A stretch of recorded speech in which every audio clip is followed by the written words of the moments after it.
Bokete Ibas retired, and members of his team will present and defend the Rivers State 2025 Appropriation Bill. I therefore seek the indulgence of the committee member to invite the sole administrator to make his presentation. To the Rivers State team, we thank you for your readiness to appear before the committee. In furtherance of our shared responsibility in managing the affairs of Rivers State, I wish to extend my sincere appreciation to the chairman and distinguished members for your dedication to fulfilling your constitutional mandate, particularly in the light of the very tight schedules of the members of this committee. This committee has dedicated most of the last 2 days screening our nominees for appointment into various boards of commissions and agencies. The diligent and thorough engagement with the nominees is a testament of the seriousness this most distinguished committee places on the task before us all. We in Rivers State are most grateful for your dedication and commitment. Following the declaration of a state of emergency in Rivers State by His Excellency President Bola Ahmed Tinubu, GCFR, President Commander-in-Chief of the Armed Forces, pursuant to Section 11, Paragraph 4 of 1999 Constitution of the Federal Republic of Nigeria as amended, and the pronouncement of the Supreme Court on Rivers State 2025 appropriation, I was directed by Mr. President to develop a budget proposal for Rivers State. I subsequently submitted a budget proposal to Mr. President, which he graciously transmitted to the National Assembly for consideration. Furthermore, we received a correspondence from this distinguished committee requesting for information regarding the 2024 budget performance, revenue and expenditure of the state from January 2025 to date, as well as the details of the 2025 budget proposal. I am pleased to inform the committee that we have largely compiled and transmitted the requested information, which I believe are with you. A quick review of the official records for the 2024 budget shows that the total revenue of Rivers State government was 1.04 trillion naira compared to a target of 800.39 billion naira. This represented 250.37 billion naira or 31.6% above the budget target. On the expenditure side, official budget performance report shows total expenditure was 740.7 billion naira. This was 52.72 billion naira or 6.6% less than the spending target. It is my well-considered opinion that the expenditures were clearly understated. The proposed 2025 Rivers State government budget aligns with the strategic objectives outlined in the Rivers State Development Plan 2017-2027. Importantly, the budget proposal before you may not be a perfect document, given the time and circumstances of its development. Regrettably, also, some state officials withheld critical information required to ensure a more complete capture of those expenditures undertaken in the first quarter at the time of submission of the budget estimates. However, the budget proposal presents an integrated framework to strengthen revenue mobilization, accelerate infrastructure delivery, enhance human capital, and promote inclusive economic growth. The budget is crafted as a people-centered fiscal blueprint responsive to present challenges and future development imperatives. We are optimistic that implementing the budget proposal will deliver great socioeconomic benefits for the people of Rivers State. The proposed 2025 budget was meticulously designed to account for and regularize expenditure already undertaken during the first quarter of the fiscal year by the suspended administration before the state of emergency declaration by His Excellency President Bola Ahmed Tinubu, GCFR. The total revenue projected for the 2025 fiscal year is 1.490 trillion naira. As at 31st May 2025, total revenue inflows were about 415 billion naira, which is about 8% higher than the 383 billion naira projected. The total expenditure plan for 2025, like I stated earlier, is 1.80 trillion naira as submitted to Mr. President. However, after receipt of the additional information on the first quarter expenditure, the reviewed projected expenditure for 2025 is 1.846 trillion naira. However, recognizing the exigencies under the state of emergency and the need to ensure fiscal credibility, the budget framework integrates expenditure information made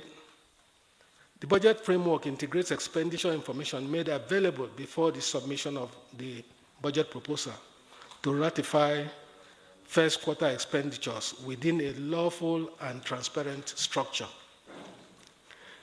This ensures alignment with statutory appropriation protocols while safeguarding the integrity of public finance management. Additionally, in anticipation of the eventual return to constitutional order, the draft budget prudently retains provisions for the offices and functions of suspended political actors, some of whom have already drawn unallocated resources in the first quarter and are expected to resume their duties at the expiration of the emergency period. Considering the prevailing security challenges and the formal declaration of state of emergency on security by Mr. President, the budget prioritizes restoring peace, public order, community stability, and measures to secure national assets within Rivers State. The budget provides robust allocations to support a multifaceted security framework to curb insecurity and substantially prevent future escalation.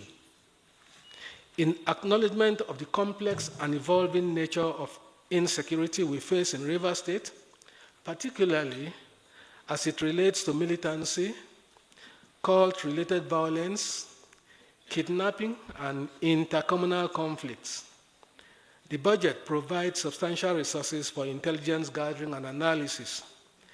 These resources will support data collection and analytics to improve interagency collaboration designed to detect and neutralize threats before they materialize. Importantly, these efforts will be coordinated under a unified security architecture designed to streamline command structures, avoid duplication of efforts, and enhance operational efficiency and accountability. The aim is to create a centralized yet responsive framework capable of deploying resources quickly, coordinating crisis responses, and engaging stakeholders, including traditional rulers, civil society organizations, and youth leaders in ongoing peace-building efforts. With a record allocation of 324.51 billion naira to critical physical infrastructure, the administration is prioritizing completing high-impact roads, bridges, and transport networks to improve connectivity, facilitate commerce, and stimulate economic activities across rural and urban areas. This also includes 38.85 billion naira allocated for shoreline protection, land reclamation, and erosion control, supporting long-term environmental resilience and disaster mitigation efforts. In the agricultural sector, the budget aligns with Nigeria's broader food security goals through a 4.5 billion naira counterpart funds for the Rural Access and Agricultural Marketing Program to unlock about 45 billion naira to open up rural access to farms and markets, 10 billion naira for food security, an initiative aimed at catalyzing the scaling up of local production in rice, cassava, oil palm, maize, poultry, and coconut. There is also a provision for 3.5 billion naira for investments in agricultural mechanization to boost food production. These interventions are projected to generate over 16,000 direct and indirect jobs within 2 years, if sustained. Health sector investments are equally substantial, including 55 billion naira for the relocation and expansion of the Rivers State University Teaching Hospital, 50 billion naira for zonal hospitals upgrades, and 5.0 billion naira for a drug revolving fund to strengthen essential medicine supply system. The education sector receives targeted investments of 30 billion naira for zonal secondary schools and 5.75 billion naira for primary schools rehabilitation. In addition to the 1.5 billion naira in special schools to support our initiatives for inclusive education. The budget also demonstrates a strong commitment to gender equity and youth development, with 2.5 billion naira dedicated to women economic empowerment and 3 billion naira for the establishment of a youth resource center aimed at capacity building, innovation, and enterprise development. Furthermore, the budget reflects a comprehensive people-centered approach to governance with targeted investments across housing, environmental protection, public administration, financial inclusion, and security. The state has earmarked 25 billion naira for intervention in housing schemes to expand access to homes for middle-income families, alongside the rehabilitation of state-owned estates to address urban congestion, improve living conditions, and further stimulate the construction sector with its attendant impact on job creation. Environmental resilience is a top priority with significant provisions for flood mitigation and waterway rehabilitation. These interventions, if implemented, will reduce displacement in riverine communities and safeguard vital ecosystems amid rising climate risk. In public administration, the budget commits over 117 billion naira to pensions, gratuities, and employee benefits, marking a decisive shift towards restoring dignity and welfare in the civil service.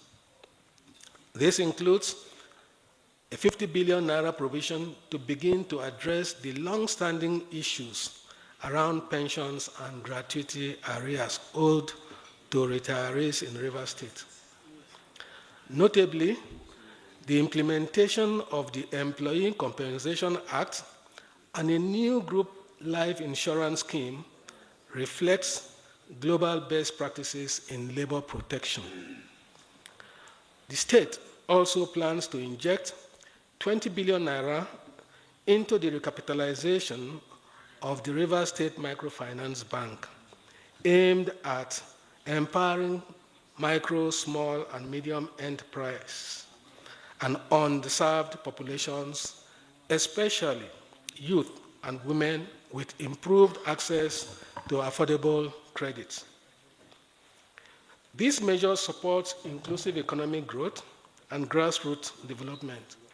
God willing, every river citizen with a great idea, carefully thought out and well planned, will find the funding they require to turn their dreams into successful ventures, irrespective of tribe, ethnicity, or political divide.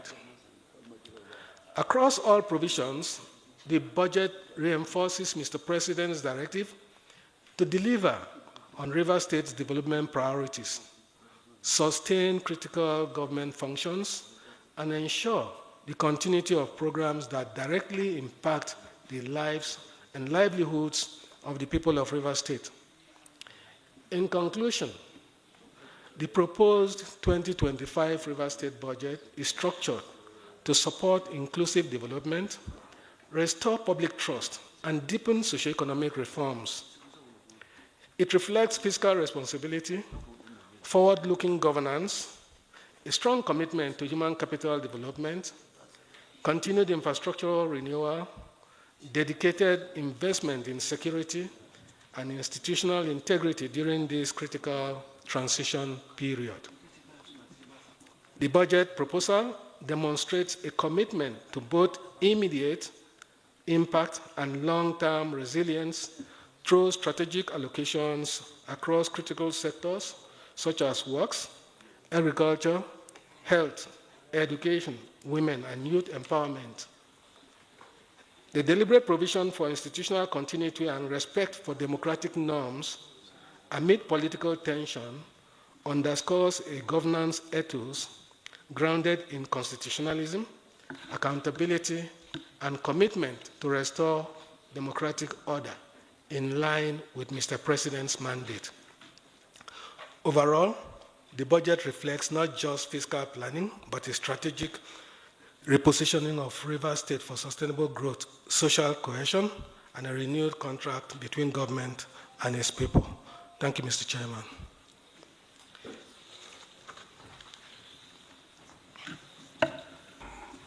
The end of the, I don't know whether I call it opening ceremony or the ceremonial aspect of this proceeding. What will follow is our technical session, and it is the resolve of the committee that will be held in closed-door session. So what that means is the gentlemen of the press, having listened to our speeches on both sides of the aisle, will now need to excuse us. But as usual, I know they will not be far away. They will be waiting for us at the door. And at the end of it all, we would be able to also give you an update. But it won't be only the gentlemen of the press. Please, if you are not a member of the committee, if you are not a distinguished senator member of this committee or part of our secretariat, if you are not the sole administrator or on the team of the sole administrator, you may also need to excuse us.